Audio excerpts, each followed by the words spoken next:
জনসংখ্যা ছিল 1 লাখ, তবে রাজস্ব ছিল 2.5 লাখ টাকা। এখনকার আমলে যা কয়েক হাজার কোটি টাকার সমান। দেশের রেমিটেন্সের 9% আসে এক সিলেট জেলা থেকেই। ঘরে ঘরে লন্ডন প্রবাসী। ইংল্যান্ডে এত বেশি সিলেটি থাকে যে সিলেটকে দ্বিতীয় লন্ডনও বলেন অনেকেই। তবে সিলেটকে কেবল বিলাতগামীদের জনপদ বলে ভুল হবে। বনজ এবং খনিজ সম্পদে ভরপুর, প্রাকৃতিক সৌন্দর্যের আধার। এলাকাটিতে রয়েছে আধ্যাত্মিকতার পরিচয়। সিলেট বিখ্যাত প্রাকৃতিক সম্পদের জন্য। 1955 সালে সিলেটের হরিপুরে প্রথম গ্যাসের সন্ধান পাওয়া যায়। এরপরে আবিষ্কৃত হয় Rashidpur gas field, Chhatak gas field, Kailashtila gas field ও Beanibazar gas field. Haripur gas কূপে জ্বালানি তেল পাওয়া গেছে আগেই। সম্প্রতি আরও একটি জ্বালানি তেলের ক্ষেত্র পাওয়ার ঘোষণা এসেছে। চা চাষেও পৃথিবী বিখ্যাত এই এলাকাটি। বৈশ্বিক উৎপাদনের 3% যোগান দেয় এখানকার বাগানগুলো। বিশ্বের সবচেয়ে বড় 3টি চা বাগানই এখানে রয়েছে। পৃথিবীর সবচেয়ে দামি চাও সিলেটে উৎপাদিত হয়। আবার দেশের 172টি বাণিজ্যিক চা বাগানের মধ্যে সিলেট অঞ্চলে রয়েছে 150-রও বেশি।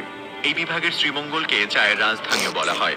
প্রাকৃতিক সৌন্দর্যে ভরপুর সিলেটে রয়েছে বিস্তীর্ণ হাওর, চোখ ধাঁধানো জাফলংয়ের ঝর্ণা, সাদা পাথর বিছানা কান্দি ও লালাখাল প্রতি বছর লাখো মানুষকে কাছে টানে।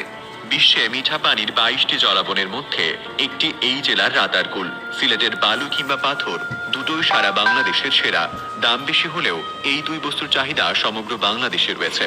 অর্থাৎ দেশের সব প্রান্তে বিস্তৃত সিলেটের এই সম্পদ। সিলেটের নাম শুনলেই ইসলামের দুই মনীষী হযরত শাহজালাল রহমাতুল্লাহ আলাই এবং শাহপরান রহমাতুল্লাহ আলাইয়ের নাম সামনে চলে আসে। হযরত শাহজালাল ছিলেন উপমহাদেশের বিখ্যাত দরবেশ এবং পীর। হযরত শাহপরান তার ভাতিজা। 1303 সালে তাদের নেতৃত্বে 360 আউলিয়া সিলেট জয় করেন। এ কারণে 360 আউলিয়ার দেশও বলা হয় একে। এরপর শুরু হয় সেখানে সুলতানি শাসন। পরে এলাকাটি যায় মোগলদের নিয়ন্ত্রণে। 1722 সালে বাংলার নবাব মুর্শিদ কুলি খাঁ হন এখানকার অধিপতি।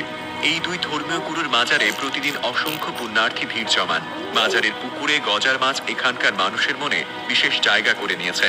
বাজার ও আশেপাশে সুরমা রঙের এক ধরনের কবুতর দেখা যায়, যাকে জালালি কবুতর বলা হয়। সিলেটবাসী এগুলোকে খাবার এবং আশ্রয় দেয়। দেশের সবচেয়ে বড় জেলাগুলোর একটি সিলেট। সিলেটের আয়তন প্রায় 3500 বর্গ কিলোমিটার।